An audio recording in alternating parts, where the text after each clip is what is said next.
Hey, it's Patrick Lovell, Truth Bomb Riffing, Saturday, March 9th, 2024. And I want to start with just kind of the post playing field, the lay of the land that followed President Biden's State of the Union speech and kind of where we sit and what I think are the priorities that follow in line with my 480 now two truth bombs that if you've listened to for some time, you have a good orientation to who I am and what I do and why.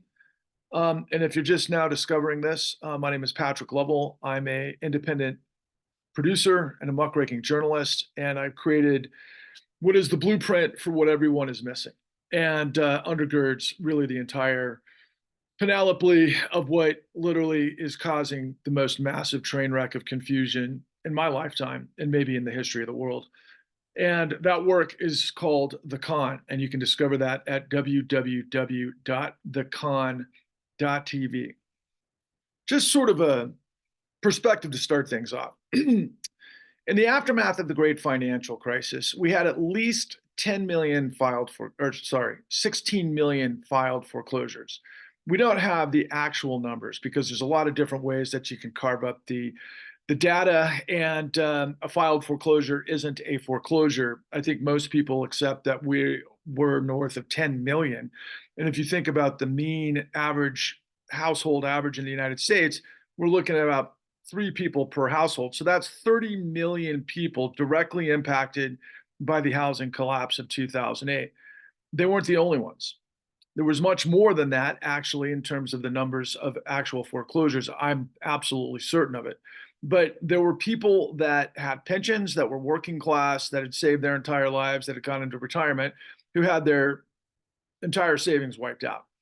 There were countries and counties and regions and companies and a whole variety of different collateral damage of what this tsunami economic avalanche of misery created on the world. And for some, it's ancient history. For those who understand, it's the story that has created what we're in the midst of, and nothing has changed. What nobody understands about the 2008 great financial crisis, because there's so much speculation, there's so many people, whether it's Joe Rogan or let's call it Bill Maher, or I don't know, somebody's, in mainstream media, somebody along the lines of Rachel Maddow or even Tucker Carlson, and the list goes on, that all seem to believe that they know what took place during the 2008 great financial crisis. And some of them have a better sense than others, but nobody understands what it is that I'm revealing to you. And therefore, I'm the only guy in the world that is revealing it to you. And that doesn't mean I'm the only guy that understands it or has access to the information. It's just that nobody else is willing to reveal it to you, because the people that benefit from it are the people who understand how this works, and they're the ones who have absolute control. And who is they? Well, it's the power behind the power. So what's the power that we're all sort of got our eye on the ball? Well, it's the presidential election. And millions are reacting to Joe Biden's State of the Union address, in which I actually had recorded a pre-State of the Union prediction of what Joe would address and how he might address it. And I got all of the elements correct, but I got them in reverse order. And I was really surprised, as was everybody, and this is what really has taken up most of the reaction, is that Joe Biden demonstrated that, one, his age isn't an issue, that he was able to pretty much deliver a very complicated speech on the money and improvise where he needed to with an incredible amount of energy, but an incredible amount of outrage and a willingness to undress those that are his enemy. In a weird way, I felt as if it was akin to what one of my favorite speeches in American history was when FDR had been involved with the campaign speech on the floor of Madison Square Garden in 1936, which of course would have been his second administration, or at least in the campaign to win his second administration. And he called out all of the conspiracy of finance and bankers and elitists that were the enemy to the American people, and by default, his enemy. And he welcomed their hate, and he met them head on. Now, it was a lot more truthful and a lot more on the money in terms of what the actual challenges were at the time than what Biden demonstrated in his State of the Union address. But in terms of stepping into the plate and swinging for the fences and not backing down from anything that came at him, that's what we all saw. And that has ignited the blue, no matter who, all in on the Democrats as the sort of bulwark against a tyrannical, fascist, criminal apparatus that Donald Trump is obviously the face, head, and heart of. That is a supposed a race of two parties, which it always has been between Trump and Biden. And that was underscored not just by the mammoth reaction to the speech, but it was also, exemplified, I think, last night. Millions of people watched, and I know I did this morning. Somebody who I have incredible respect for, Robert De Niro. And Robert De Niro was a guest on Bill Maher, and he underscored much of what he said throughout, particularly going back to 2016 when he recorded all of those straightforward just insults to Donald Trump and just completely undressed Donald Trump and his credibility and anything that he is, and did what Americans do, which is, when you meet a bully and you don't like what that bully stands for, you take him out. That's really the nature of America. That's what we've always been. That's what the whole purpose of America has been. And that's the America that I connect with. That's the America that I come from. And so when De Niro did that from a perspective of the generation that De Niro grew up in and personified, it certainly made a lot of sense to a lot of people. And it's exactly, what was called for, that Donald Trump needed to come up, it's just like any bully. He needed to get smacked in the mouth.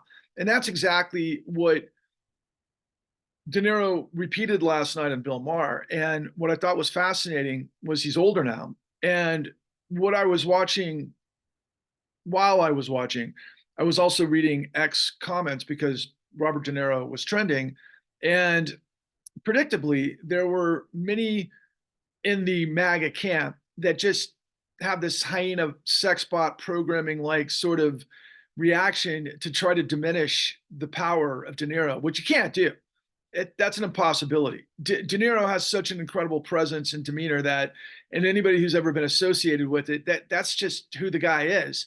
And there's nothing that you're going to do to ever disregard that and quite frankly ridicule that.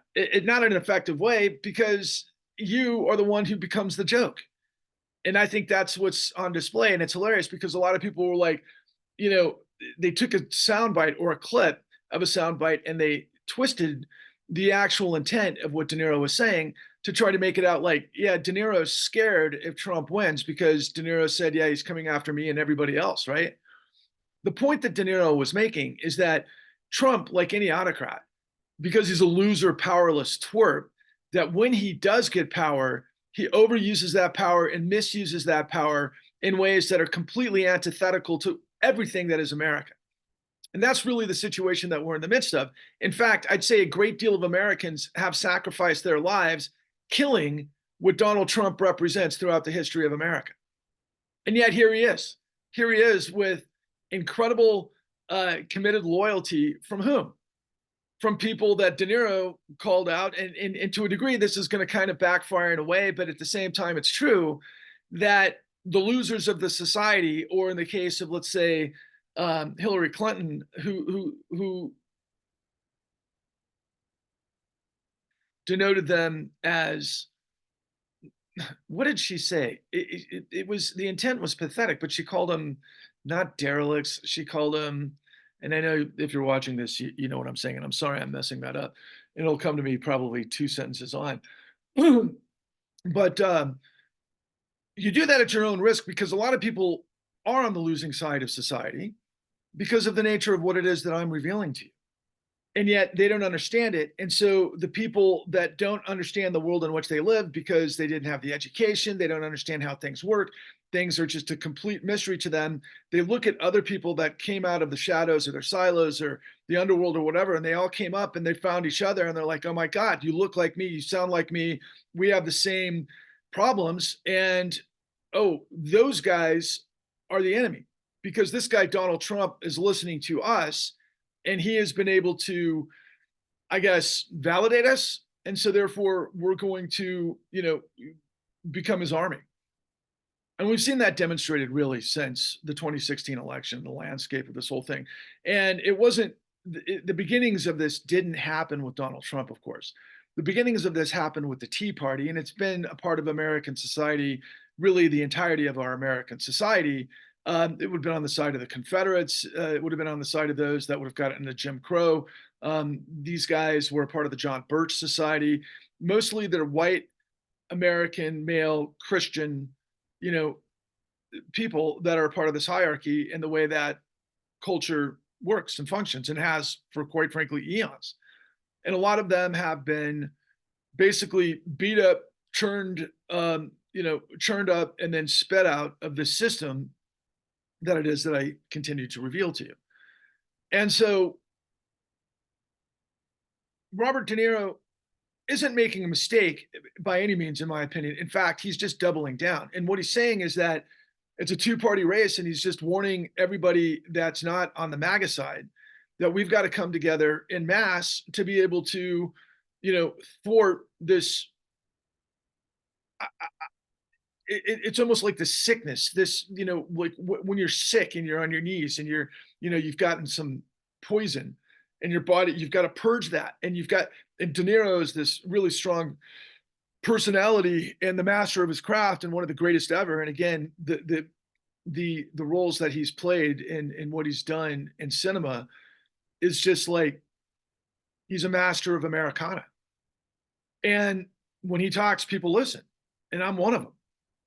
But I do disagree with him on this front, and I have, and I will, and this is really the point of my truth bombs, as they have been going back to the very beginning, is that nobody, including unfortunately Robert De Niro, really truly understands who the power is and how this whole thing works, and the way that the political process works, particularly as the race for the White House. And it's amazing because the presidency is the seminal national election where everybody can choose a choice based on this national sort of expression.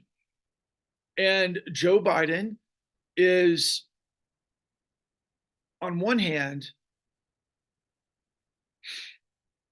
for millions upon millions of Americans, a sort of safe place that has existed for most people's lives, particularly going back to the 70s. If you're still alive, if you're a baby boomer and you're someone that had lived through the 60s, the 70s, and the 80s, and the 90s, and the aughts, and here we are in 2024, Biden's been there the whole time.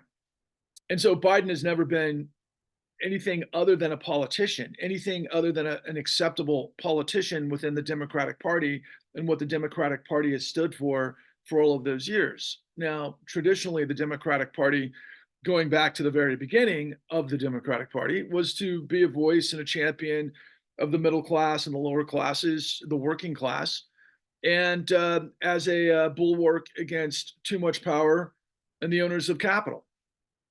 That's the purpose of the Democratic Party. But going back to the 80s, President Clinton did what no other Democrat had ever done, and he basically became the party of Wall Street. And the way he became the party of Wall Street was that he got rid of all of the lessons that we learned after the Great Depression that led us into World War II and all of the suffering that created the greatest generation and all of the lessons that they learned. President Clinton betrayed all of that and got rid of the regulation, which are police that hold power to account, which is finance. Why?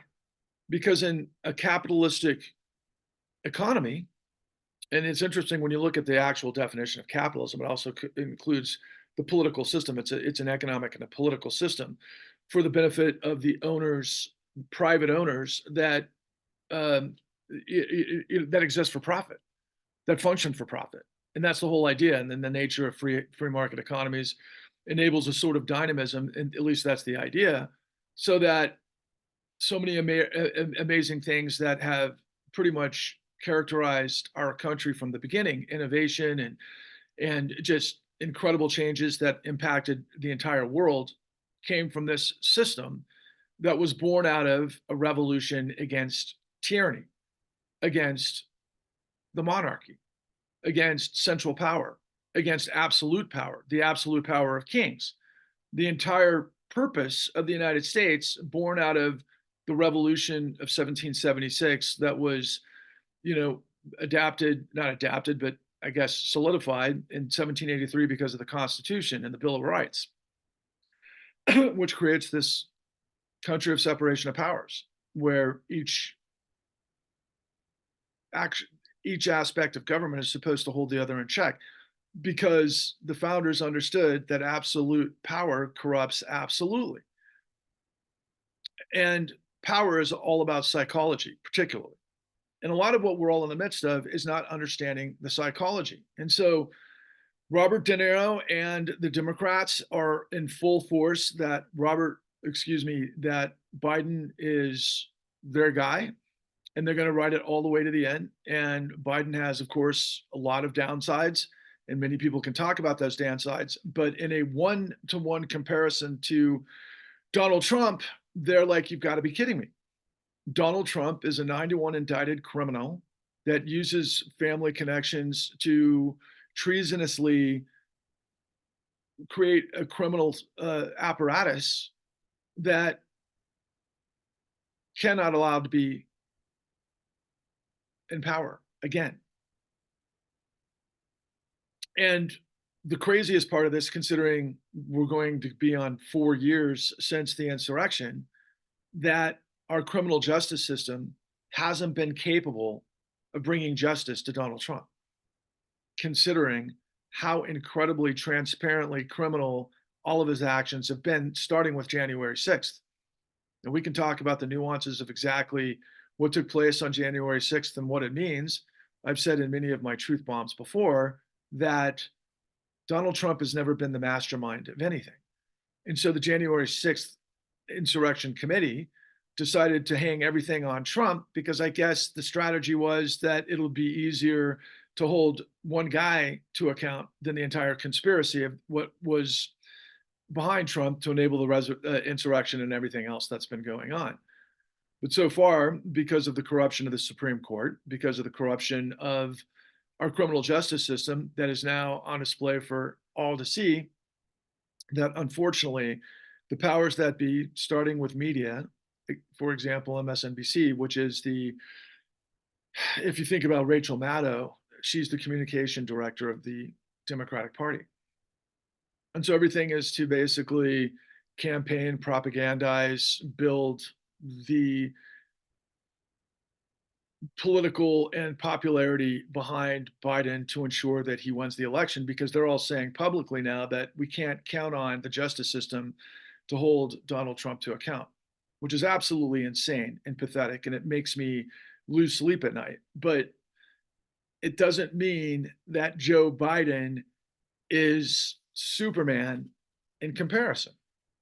And yeah, I understand that all people are flawed and everybody, you take the good and the bad, but there's definitely degrees. And certainly on paper, when you look at everything that Donald Trump is in the midst of and what he has been his entire career and what Robert De Niro exemplified, it's an easy choice for me that Biden is by far a much better choice than all things Donald Trump. But there are problems with Biden that are existential. And unfortunately, neither choice, it's just simply a lesser of two evils choice, because what I am revealing to you is the power behind this competition that controls everything. I've been on the ultimate Wizard of Oz adventure that's lasted over a decade that cost millions of dollars to get revelations that the entire country doesn't understand because media lied to us and has been lying to us incessantly for now over a decade. It's approaching 15 years, quite frankly. And the government has done the same. People, look at what we're looking at with Donald Trump. Honestly, Donald Trump should have been in prison decades ago for much of what we're seeing him on trial for now. But he wasn't. There's a reason for that, because of corruption and because there wasn't a critical mass. There wasn't a not just a critical mass. There wasn't a will to hold him to account. There's a lot of reasons for that, and it would probably take hours and hours and hours to go into detail for every single reason. But the scenario is just so monumentally ridiculous because what I'm revealing to you is so easy. What I'm revealing to you is that the 2008 great financial crisis was built upon layer and layer and layer of monumental lies in the marketplace that were allowed to happen because of deregulation. We took the cops off the beat to make sure that finance acted within its purview and within the safety lines and the safety guidelines to do what is law.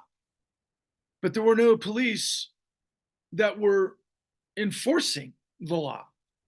And so we wound up with tens of millions of felonies predicated on tens of millions of lies that were orchestrated and engineered by the CEOs of our financial system that created the world's largest racketeering enterprise that led to a global atomic meltdown of the financial system that came to a screeching halt, all based on racketeering.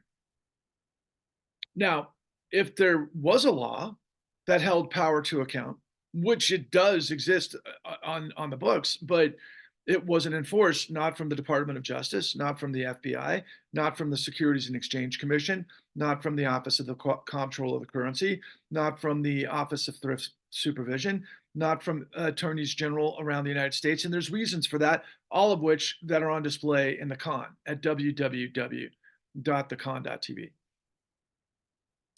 But it led to, it morphed out of a $4.5 trillion housing market into a $600 and $800 trillion calamity of contagion that blew up the world's economic system that the United States has been at the apex of for a very long time. And there's a lot of reasons why the United States is in that position, and we still are, but maybe not for much longer. That we're not sure when that ends. It's definitely going in the wrong direction fast, and we're all skating on thin ice, and most of you don't know that, even though you know it. But President Biden has no intent to turn his initiative or direction into the storm to hold the system to account, because the irony is that his government depends on it.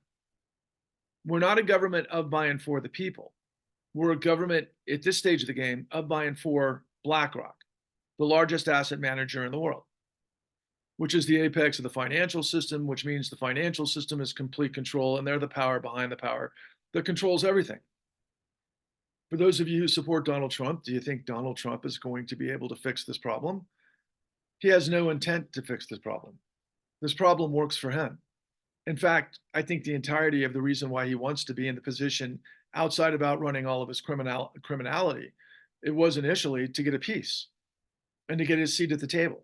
That's what it's all about. And Biden is not Trump.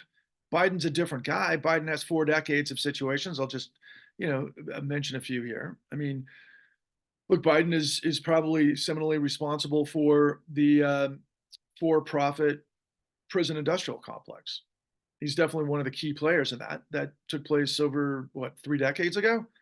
That's led to an absolute horrific reality there where the United States has, um, God, what, 25%? No, it's like 5% of the world's population and 25% of the global prison population. And many people are arrested by being victims of this situation in all manner, form, or shape of what happens as a result of no opportunity because of a tyrannical situation where the real criminals, the way my mentor likes to describe it, is that in many cases we go after the mice while the lions run the campsite. The lions that I'm referring to are the financial system that live above the law and are so audacious in their approach to this criminal scheme, but because of their ownership, no one has challenged them. And media is completely complicit because they're owned.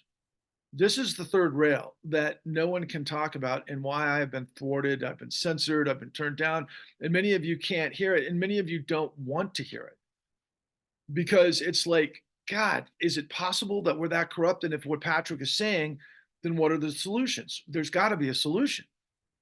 Well, there are solutions. You've got to listen to me. I'm the guy who has the answers, and I'm the only guy that's willing to talk about them in a way that provides you what the details are of what's taken place and what's shaped everything that we're in the midst of. And yeah, again, what took place 13 to 15 years ago never changed. It's just morphed into different categories, but it's all the same stuff. And then there's a whole lot of stuff that's happened in between in 2019 and 2020 with COVID and more. And I talk about all of these in my truth bombs all the time. But is it a two-man race? No, it's a three-man race. Um,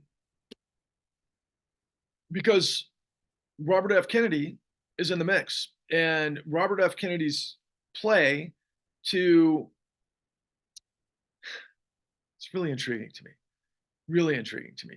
Robert F. Kennedy is a guy when he first announced his candidacy. I began listening to him in earnest, and his first announcement, his first shot over the bow of the system was that the CIA did murder my uncle.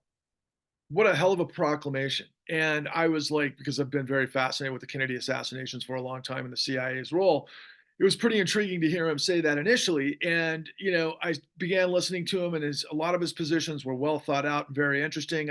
Like millions of people, as things started to happen, I became pretty concerned about his view on vaccines, and he kind of got into the fringe. And then there were some other elements that started to evolve that were big red flags for me, but particularly because I had proximity to his former campaign director and my knowledge of certain things behind the scenes that made me have a lot of red flags about RFK Jr., even though I loved a lot of what he was saying. And those red flags primarily stemmed from my understanding that RFK was not welcome on mainstream media, particularly on, shall we say, status quo establishment platforms, primarily MSNBC, maybe CNN, New York Times, that sort of thing. You wouldn't hear a lot from Robert F. Kennedy on those platforms. And so he went to Fox, or Fox went to him. I'm not sure when, but he was kind of a mainstay on Fox for some time, particularly during COVID, because of his stance on Wuhan and pharmaceuticals, and his background as a defense attorney that has sued the pharmaceuticals for much of his career, which is an intriguing position to be in because he certainly understands systemic corruption as it relates to the pharmaceutical industry. Although I do have a criticism that I haven't heard much from him on the Sacklers, and maybe I'm just missing it, but it seems like that would be the easiest point of contention in terms of the government's ownership, or the, shall we say, industry's ownership of the government. But in all of those sorts of historical settings for Robert F. Kennedy Jr. was, an awareness of corporate power, hegemonic power, of systemic power, how it works in the courts, and he challenged it, and how they ultimately involved themselves with both media and influence, and you know lobbyists and everything else to do what is, what we've done in this country going back to at least the 80s in this current format, which is complete control. And they are incredibly effective. And ultimately, for one of the main arteries of discussion for me is that that whole thing really came to a head and they won completely as a result of the 2012 decision of Citizens United, where they legalized bribery. And I've talked about how stupid Donald Trump is because in the case of Stormy Daniels, that all he had to do was hide behind LLCs and get nonprofits to pay her off, and nobody would have been the wiser. But instead, he just did a direct payment, which is illegal against campaign finance laws. And that's a crazy thing about the law is that there's so many conflicting and sort of gymnastic sort of scenarios that you have to know where to be able to like press the button and emphasis and then, spin a yarn and then, maybe you can get a conviction and that sort of thing, or you can get if it's a civil case, you can get a judgment, right? And that's what attorneys like RFK Jr. are all about. And that's how they make their money.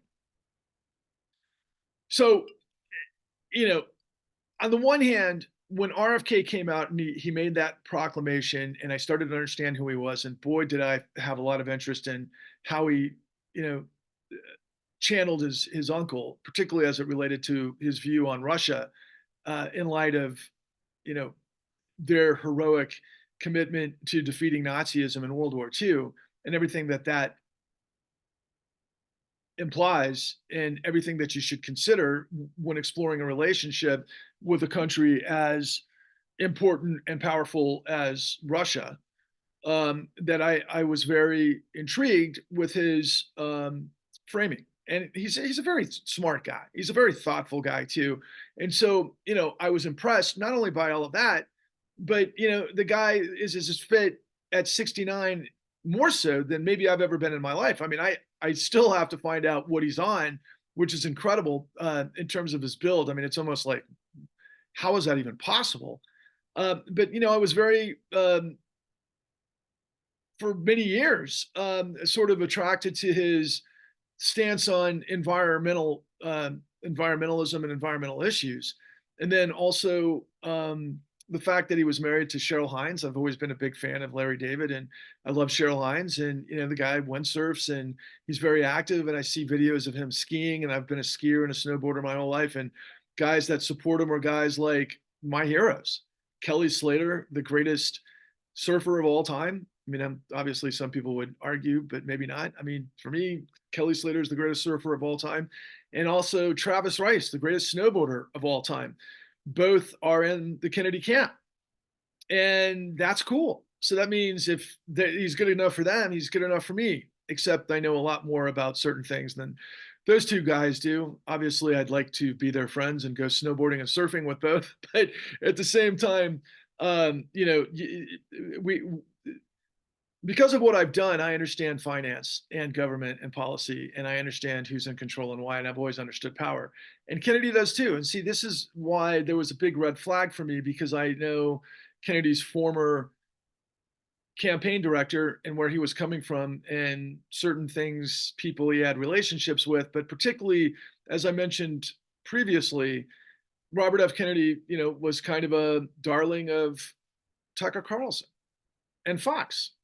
And yeah, I don't blame Kennedy for going on those shows to expand his vision and share what's important to him. And and I have been looking, for example, I watched an interview, and it was a fascinating interview with Elon Musk and Robert F. Kennedy Jr. the other day, and I think Cheryl Hines had made an appearance. Actually, Kelly Slater asked a question, and there were others.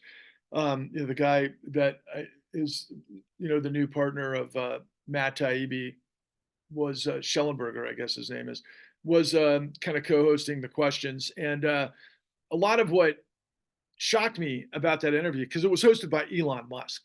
And anybody who's followed me knows that I'm really down on Elon Musk, but I don't want to be.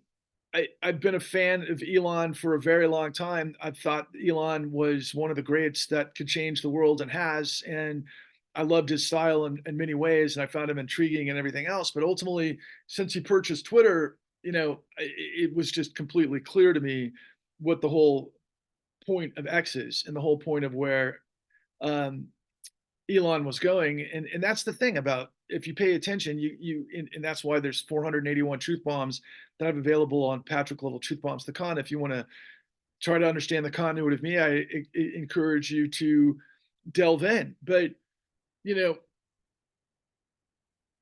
because of the connection to Fox, because of the connection to some other elements, and ultimately the way that RFK emphasizes certain things, particularly depending if he's appearing on Fox in interviews or if he's appearing, with Elon Musk or so forth, you know, I pay close attention because those are the red flags that are antithetical to what it is that I've been presenting to you. And the reason why I'm spending a little bit of time with RFK Jr. at this point is because RFK Jr. says most things that are in complete alignment with what I am trying to achieve, with what I've been joined by some colleagues that what we've set forth are be end all be all, which is a movement towards what we call the Clean New Deal, that has specific characteristics that are completely in alignment with what most of what RFK Jr. says. In fact, right after President Biden's State of the Union, RFK Jr. had released his own State of the Union, of which to exemplify everything that I'm saying to you. And it was beautiful. It was completely fantastic, and it had sort of this, Americana uplifting approach, and it was platitudes, and I love the production value, but in terms of the emphasis, it bothered me because it emphasized a lot of Trump talking points. And I've been really, really down on Robert F. Kennedy Jr. for not being completely hyper, not just critical, but on the attack and really aggressive towards all things Donald Trump if he had any credibility. But he doesn't in this capacity because what he's doing is he's playing up to MAGAs that he thinks he's going to pick off in the event that Trump goes down because even more things come out, or maybe there is, some sort of fast track in one of the court cases with the DOJ where he is convicted in a way that he can't hold office. But yet, I don't know if that's even a possibility because, of course, the 14th Amendment, Section 3 decision by the Supreme Court, and then obviously all of the things that are getting hamstrung in the Fonnie Willis case down in Georgia. And so, you know, on the one hand, RFK Jr. is all the right things, but on the other hand, I find him to be worm-like. I mean, anybody who plays ball with Tucker Carlson, in my mind, is a huge problem. Now, my colleague Kevin Howard likes to emphasize that he's the only one that will speak truth on specific matters. And he doesn't speak truth on all matters, but he does speak truth on the Minsk Accords and NATO's being the aggressor, and that Russia is not what mainstream media is telling us it is, and other things to deal with Putin. And in a way, it's all true, but in a way, it's all convenient because who is Vladimir Putin? Well, I agree with Kennedy's position that Russia isn't something to be trifled with. I mean, nor do we want to. Again, most Americans do not understand the incredible sacrifice of the Soviet Union, for better or for worse, whatever you think of Stalin and all of the things that preceded World War II with the famines and the purges and everything that led to Stalin having absolute control. But Stalin and Russia went the distance in ways that are so beyond American comprehension. It's incredible. Just during World War II, they lost north of 20 million people fighting, absorbing, thwarting, and then ultimately destroying the Nazis. And I think the Nazis lost something like 2/3 of its, regiments and men in Russia during their,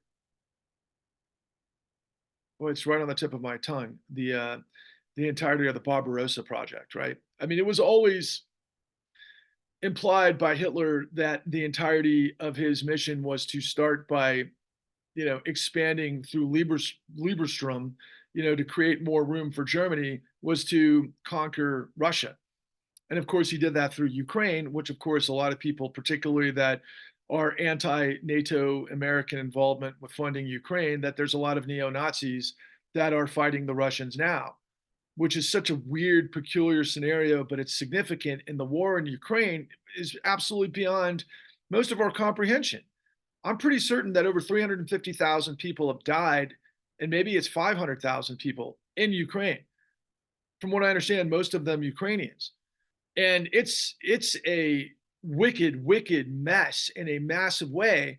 And according to RFK Jr. and those who understand the Minsk Accords and NATO um, maneuverings that are very questionable, because you can make the case that would we stand for, of course, Russia putting ICBMs and tanks and troops into Mexico?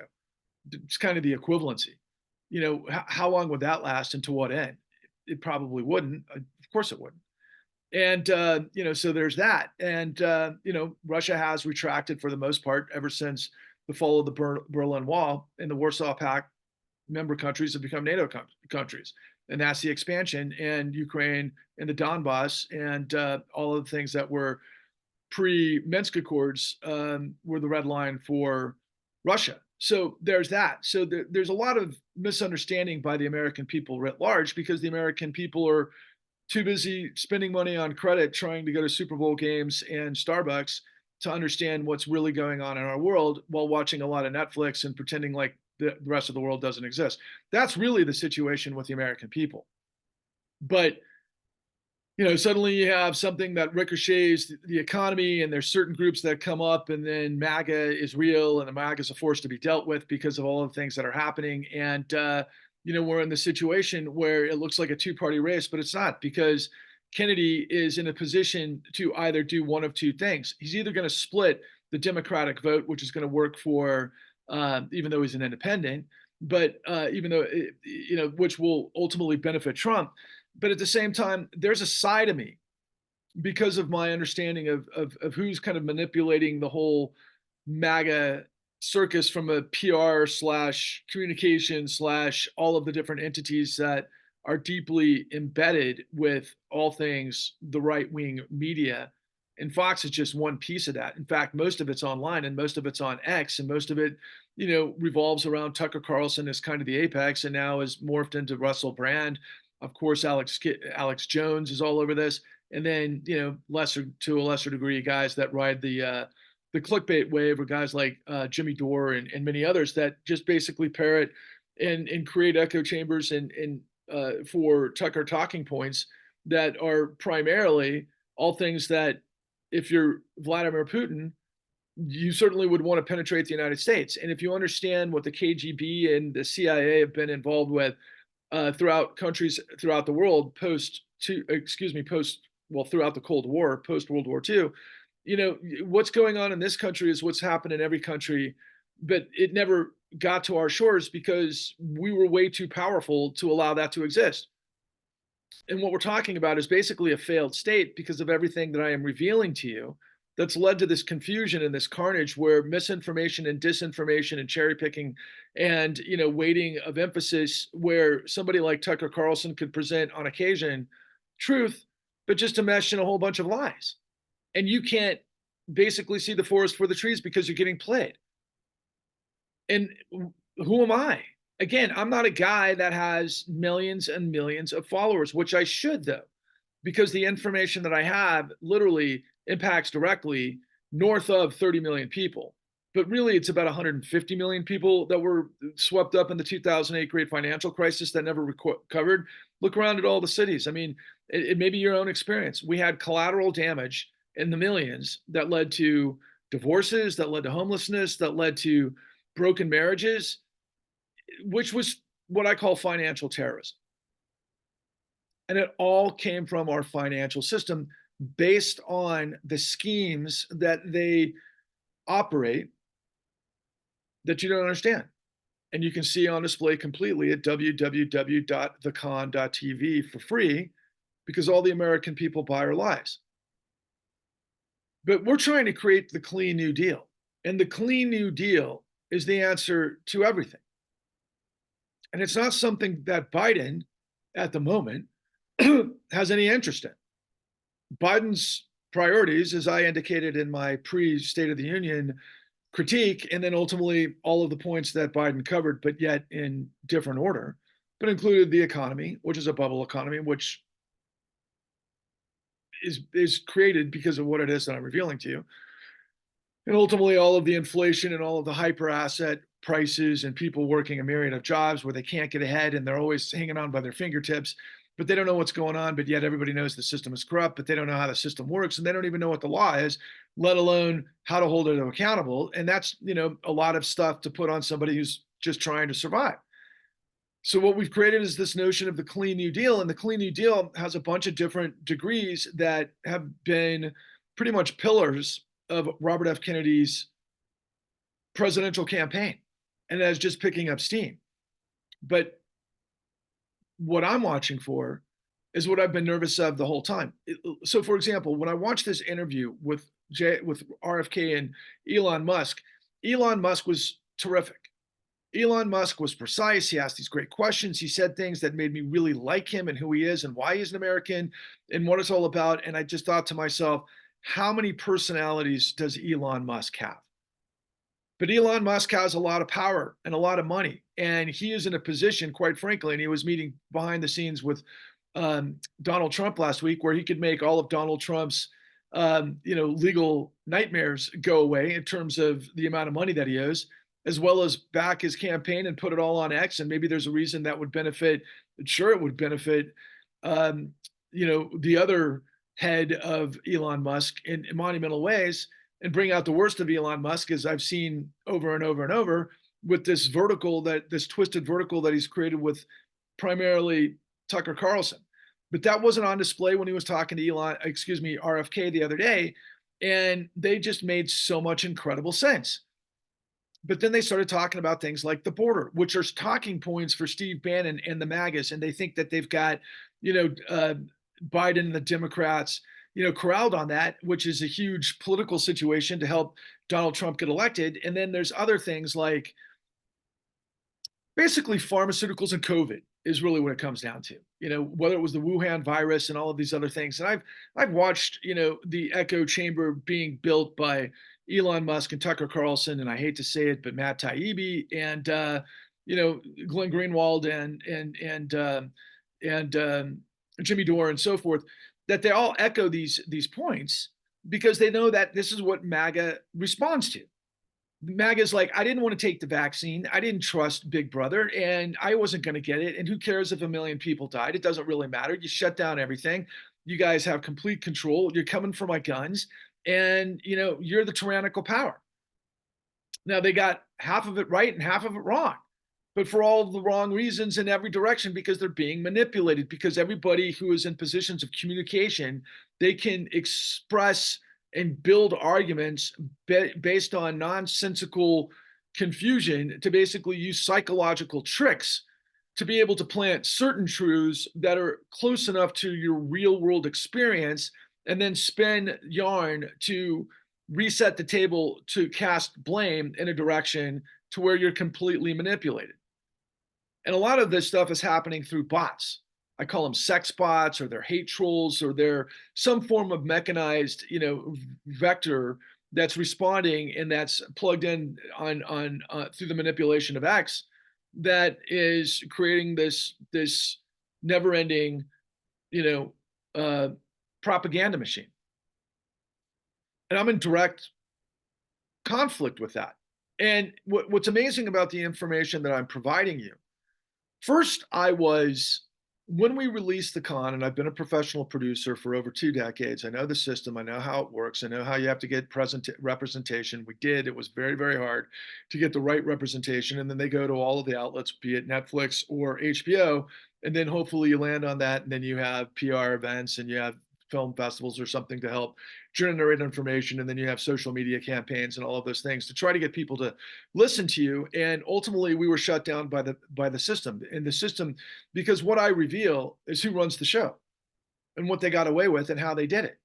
It's the murder of the American dream. It's the largest revelation of the largest criminal conspiracy and cover-up, financial criminal conspiracy and cover-up in the history of the world that never ended. And so that put me into direct conflict with the guys who basically bought the world after the 2008 great financial crisis in the form of BlackRock. And there's reasons why they were able to do that. And I've laid that out in millions of truth bombs, a lot of truth bombs. And I'll just give you a quick, kind of a elevator sort of revelation to kind of piece this together to what I want to close with. But BlackRock was put into pole position to manage the emergency stimulus of the Federal Reserve from the Federal Reserve that was used illegally in the aftermath of the 2008 great financial crisis to pump $33 trillion into the economy, of which they were in control of. So they picked the winners and losers. They became the largest asset manager in history. They were able to get $33 trillion of their hands in the vicinity. It went in a lot of different directions, but they were the manager. And they were done so because their CEO, Larry Fink, came out of what was known as the savings and loan crisis with what was known as the Resolution Trust that cleaned up that error, which is 1/180th the size of the 2008 great financial crisis. And ultimately, he created, his sort of strong place in Wall Street because of his software called Aladdin, and he was always ahead of the trades, and he had already been building huge stuff. And what happens when you're an asset manager is you can control the flow of what companies invest in and how they invest and why you give them the money to do so, so that large pensions and just huge investment sovereign wealth funds will invest in. And so you control all of that, you control the world, and that's what happened with BlackRock. But it was all pumped to them illegally because the entire financial system was bankrupt and their collateral was worth nothing. And so even in the statutes, it's Federal Reserve Act 13.3, which enables the Federal Reserve the lending of last resort capacity through a myriad of ways through monetary policy, was able to save the system that destroyed the world. And we had no criminal accountability. And everything that I reveal to you in the con, again, at www.thecon.tv, everything that I reveal to you in the con is what the government is demonstrating Trump did and that he's presumably guilty of. I've said this in a million truth bombs as well. I'll say it again. It's just Donald Trump in a shortcut by the federal government, especially the Department of Justice, is being indicted for defrauding the United States using deceptive acts and practices, which is fraud. And fraud is not shenanigans, even though a lot of shenanigans goes into fraud, but fraud is criminal theft by deception. And it's a felony, and there's different degrees of felonies. And it could destroy your company, and it could pull back all of your money that you stole and throw you in prison, and then you're a pauper and you're not a part of the game anymore. That's what should happen in a country of law, of for and by the people. But it's not, because we're of for and by the corruption. And in that defrauding the United States through illegal reps and warranties, they used a racketeering enterprise run through Giuliani in a criminal electoral scheme to use documentation fabrication to steal the election using criminal attorneys and criminal judges. That's exactly what I show you in the con, and I show you in the new Untouchables, which was the after the con, which is the system we've been living in ever since, where all of the judiciary was corrupt and just working for a fraudulent financial engine that has complete control, which of course is tyranny, or as Yanis Varoufakis says, techno-feudalism, which is a different piece of it as well, but it's feudalism, which is, of course, the United States was born to revolt against, to create separation of powers, because absolute power corrupts absolutely. And what I am revealing to you, that neither Donald Trump, of course, will never, because he's trying to get his piece of it, or Biden, who's just living out the rest of his life trying to keep the status quo that's gotten away with all of this in power, which is safe for a lot of people, because by the government enabling this to happen, they saved everybody who had assets and money. And then everybody else was basically expendable, myself included, in illegal foreclosures where they threw everybody overboard and you had to just pick up the pieces of your life, and you lived through the Great Depression. It wasn't the Great Depression for everybody, though, because they gave $33 trillion illegally in 2009. And then we spent another $16 trillion in quantitative easing, buying toxic assets off the banks of the books of the banks that they created illegally. I mean, it's so simple, it's ridiculous.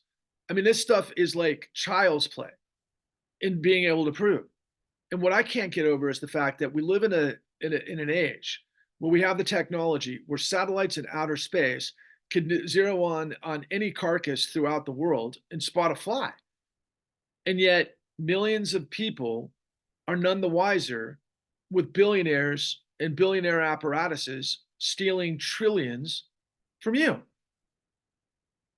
And they're pharaohs, they're kings, they're dictators, they're oligarchs, they're whatever you want to say that's antithetical to democracy. Democracy is the answer, but we're not a democracy. And quite frankly, to a degree, free markets are an answer, especially if they're regulated with integrity, because then only businesses that are honest can thrive.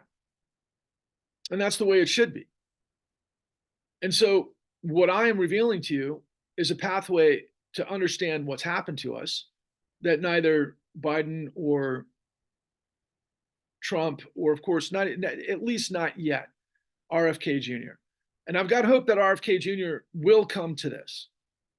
But we have to have literally millions of people for him to break out of a shell to make it worth it. Because his strategy is maybe playing out right now. I think he's on 3 ballots in 3 states, but maybe more to come. And I do know he has a lot of support, and he has a lot of he has a lot of volunteers. If we had that many volunteers, we would change the world. But you're sitting on your ass, and you're looking for somebody else to save you, but nobody else is bringing the truth to you. Nobody is going to tell you how this works. So, for example, if your story is the war in Gaza,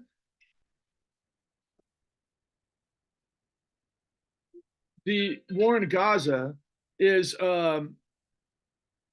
manifestation. I don't want to take my attention. I do have to text this back. Um,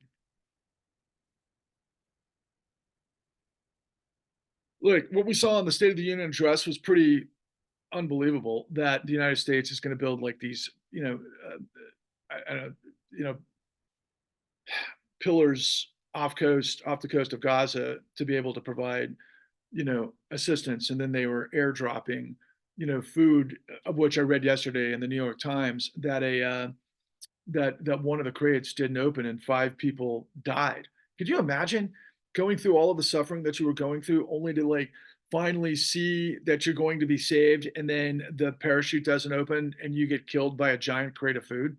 I mean, unbelievable. And so, the United States are going to build these offshore, platforms to be able to deliver assistance. And at the same time, of course, we're providing all of the arms and the capacity for the IDF to continue to do what it's doing. And, a lot of people that support RFK Jr., I mean, RFK is all in on Israel. I'm all in on Israel, but I'm not all in on genocide. I've talked about that a whole bunch, and that's another thread that we could talk about. And I'm against forever wars and everything that's going on in Ukraine. Was Russia the aggressor? Yeah, but there were reasons that led them to do that. Yeah, I mean, was it necessary? No. Was the carnage necessary? In my opinion, ultimately to military contractors. And that's what we've been living in since really 2001, and then ultimately the fraud of Wall Street.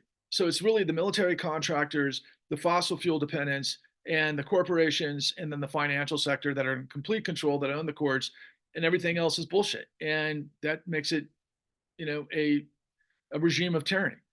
And the hope that I have is that if you listen to this, you share this, and you subscribe, and you watch my work at the con, you watch my work at the New Untouchables, and you ask me questions, and you come out of your sort of, I don't know, cocoon where you're listening to what I'm saying and you hear my perspective and you want to tell me your story, and all of that's great. But we have to have tens of millions of people who understand what the truth is to be able to break through this monstrosity of lies in every single direction. And again, I will acknowledge that somebody that I detest at the highest level, Tucker Carlson, is capable of demonstrating the truth, but buried in a whole lot of lies and manipulation.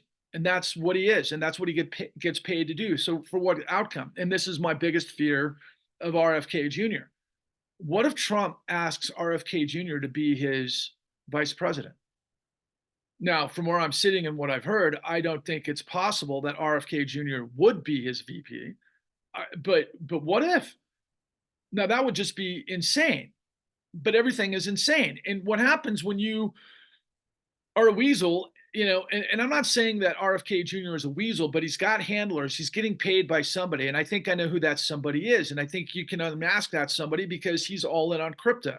I think he's got support from crypto people that could be criminal, that could be from Russia, that could have a major influence on what he says and how he says it.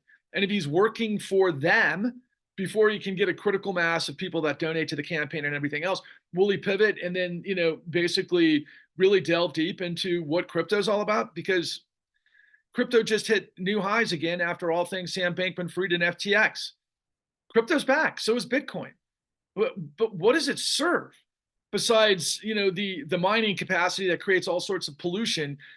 It's just another Ponzi scheme and joke. But really, what it is in terms of I can think of a lot of ways that the blockchain could work wonders in our commoditization of securities, and to be able to do the forensics on all transactions. And that would work if you understood what I revealed to you by way of UCC code 9 and 8, by way of what happens in foreclosures, and ultimately who has the right to collect a debt in this crazy, silly, stupid world of too much money moving too fast that can be manipulated through all of these different tech sectors and vectors without any regulation, which just creates massive theft, which ultimately leads to the looting of the Federal Reserve because the Federal Reserve is in on it for the system. And then ultimately, what I would say to Kennedy supporters and why this is so crazy is that RFK started his campaign by saying that the CIA murdered his uncle.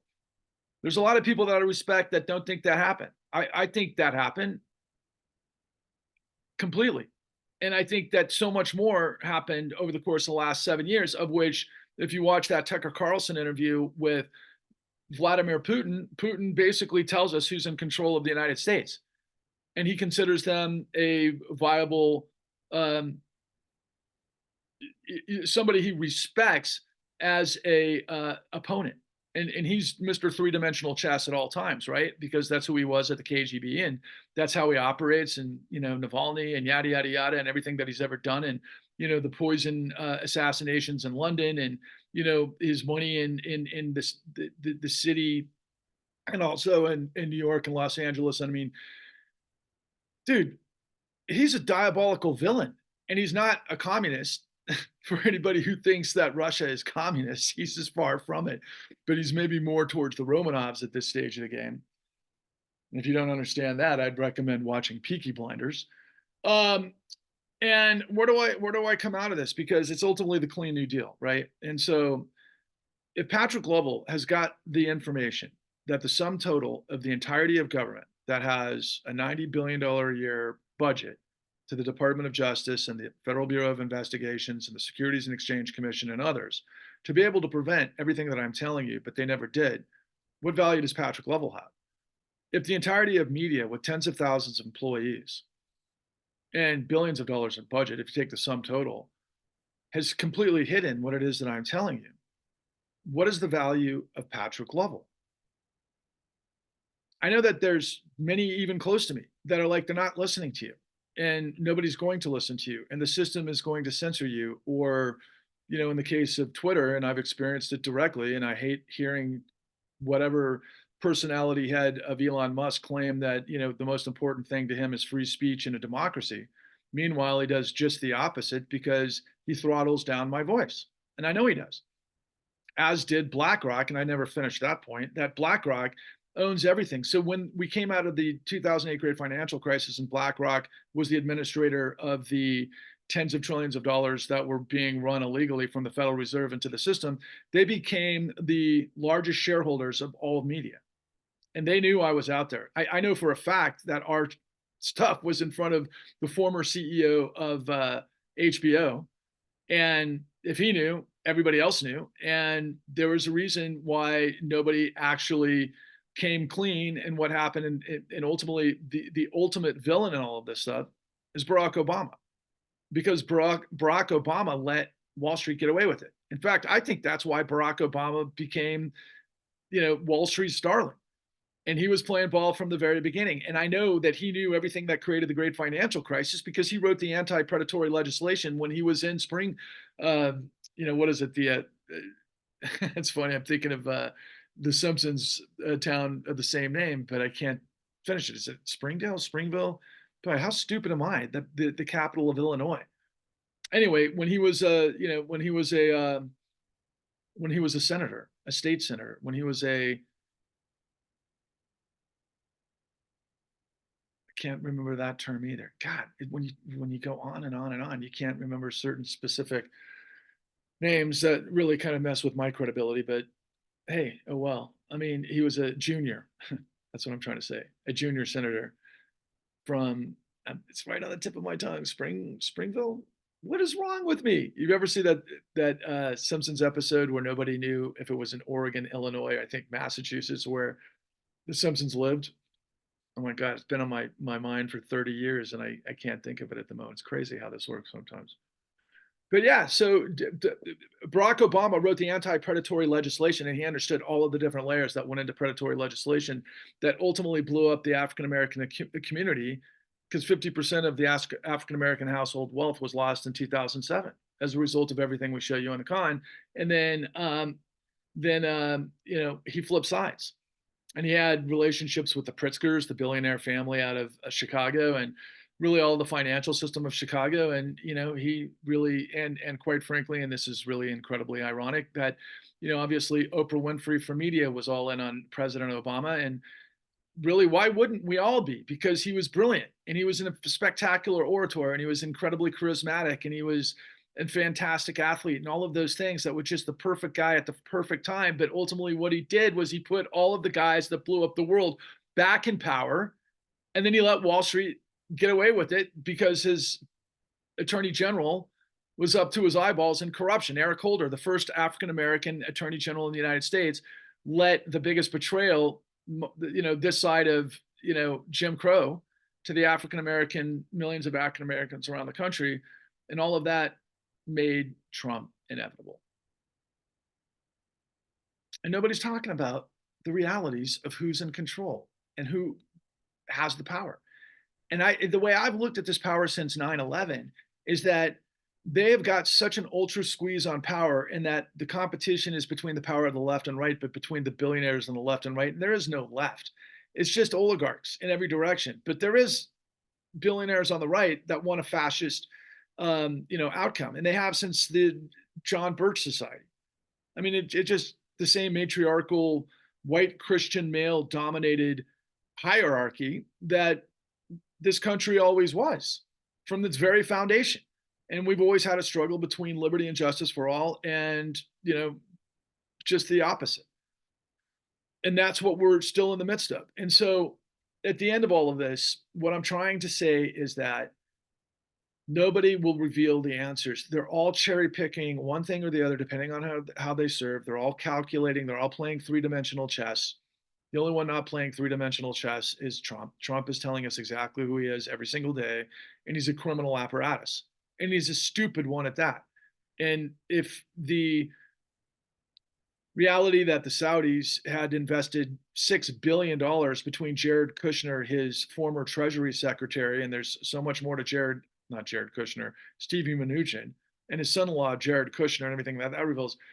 I mean, yeah, is Hunter Biden, questionable and probably guilty of a lot of stuff with Burisma and his involvement, all of his problems.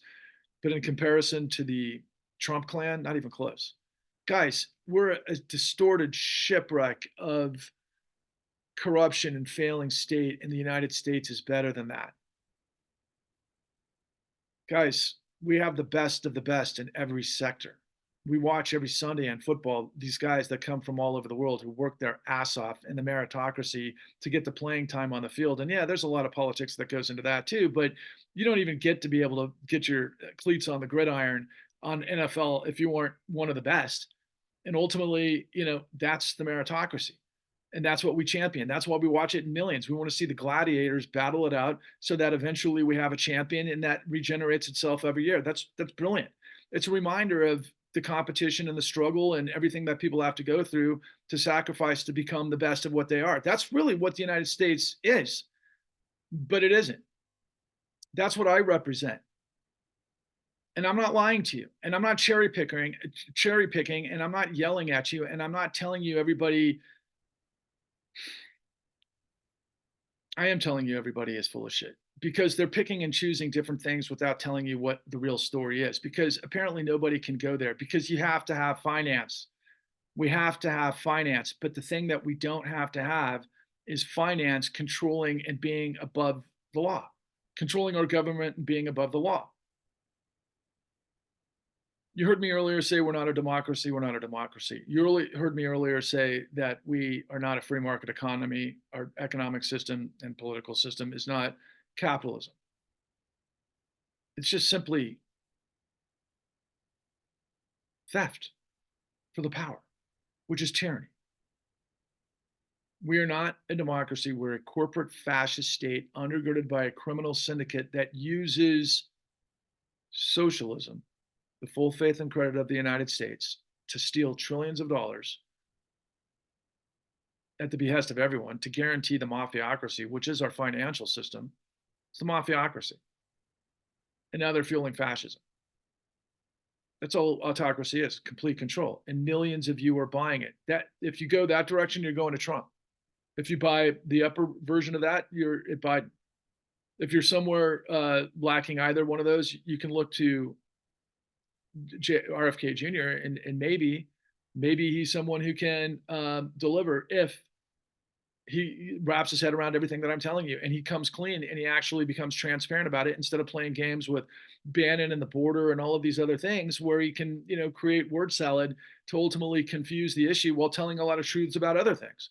Yeah, I really would love to believe in RFK Jr. Trust me, I know he's already there. Again, like I said, he's an athlete. He looks fantastic. He's vibrant, married to a wonderful woman, and he's supported by some of the greatest athletes that I've ever known. So on the grand scheme of things, yeah, I could support RFK Jr.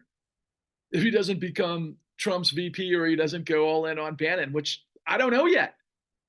But what I do know is if millions of you support me in the effort to channel the Clean New Deal and to finish the Clean New Deal has got to deliver a new jobs guarantee program where we create a renewable energy paradigm to reconstitute the American middle class, to ultimately get rid of debt peonage. And then we have an investigation to hold all of the aforementioned that I've revealed to you in courts of law in the appropriate investigations to bring all of this information that I have to bear to finally get rid of the poison of corruption.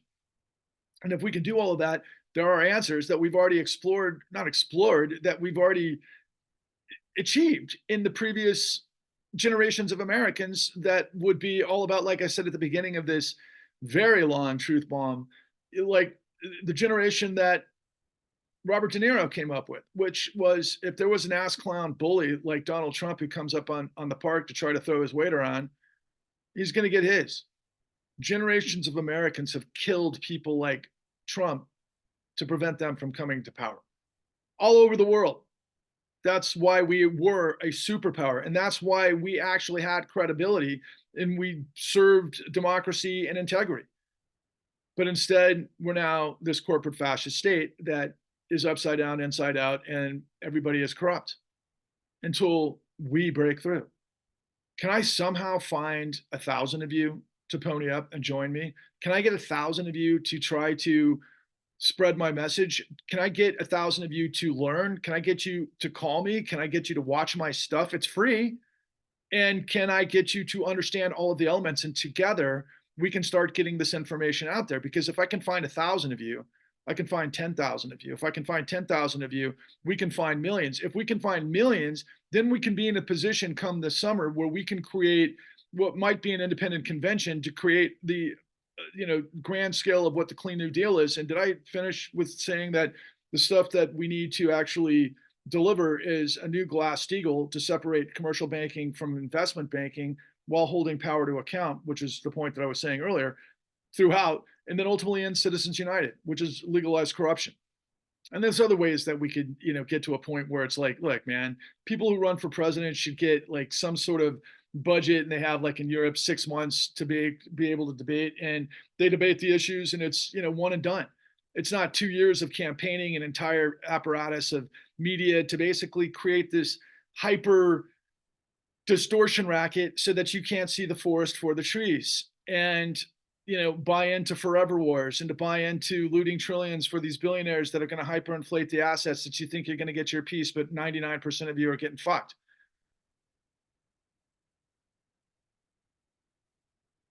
God, I don't know how long I talked. It was probably way longer than I should have, and I'm sure not many people paid attention, but my God, the information is here. People, if you could just get other people to buy in, if you get other people to understand, then we could break through all of this, and then we could rise with the truth. I'm not the savior. The truth is our savior. I'm just the messenger, and I am delivering exodus against corruption to create the resurrection of the American dream. So please, failure is not an option, people. Onwards and upwards. When you've got the truth, you're bulletproof. This is the clean new deal. It's not rocket science, it's racketeering. This is the righteous grind.